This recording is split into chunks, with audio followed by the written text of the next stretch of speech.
তুলিছে আৰু হ'ব। এফালে দালি বনাই ল'লোঁ আৰু এফালে বনাই লৈছোঁ কচু ভাজি আৰু এফালে বনাবলৈ লৈছোঁ এয়া কেঁচা হালধি নৰসিংহৰ লগত পনীৰ, এফালে নহৰু আৰু পিঁয়াজ। এতিয়া মই কেঁচা হালধি,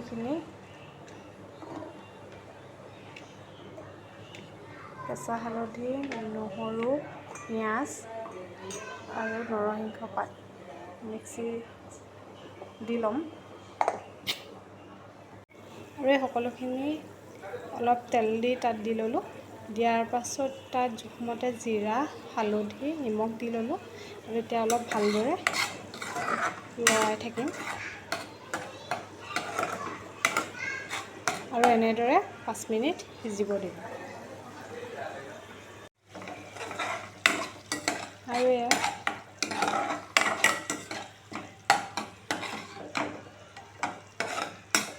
আধা সিজা হওঁতে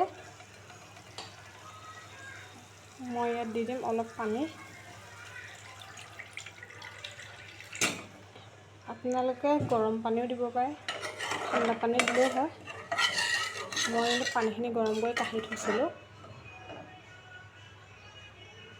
আৰু এয়া ভালদৰে উতলি গ'ল।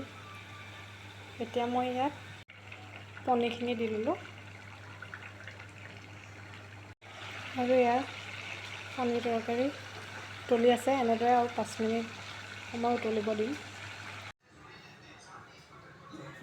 আৰু এয়া মোৰ পনীৰ চব্জি হৈ গ'ল।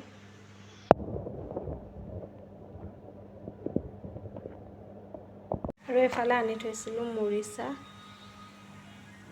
এতিয়া মই এইখিনি ভালদৰে বাছি লওঁ আৰু এইফালে মই শাকখিনি ধুই লৈছোঁ ভালদৰে আৰু এইফালে মৰিচা শাকে আলুৱে কাটি ল'লোঁ আৰু এইফালে শাকৰ ভাজি হৈ গ'ল। আৰু ইয়াকে দেখিছেনে কাচকল ইমান ডাঙৰ, দেখিয়ে মৰম লগা। ভাবিলোঁ তাৰো দুটা ফ্ৰাই কৰি লওঁ আৰু এইফালে কাটি লৈছোঁ ফ্ৰাই কৰিবৰ বাবে কাচকল আৰু এয়া মোৰ কাচকল ফ্ৰাই হৈ গ'ল আৰু এয়া মোৰ দুপৰীয়া ভাত সাজ ৰেডি হৈ গ'ল।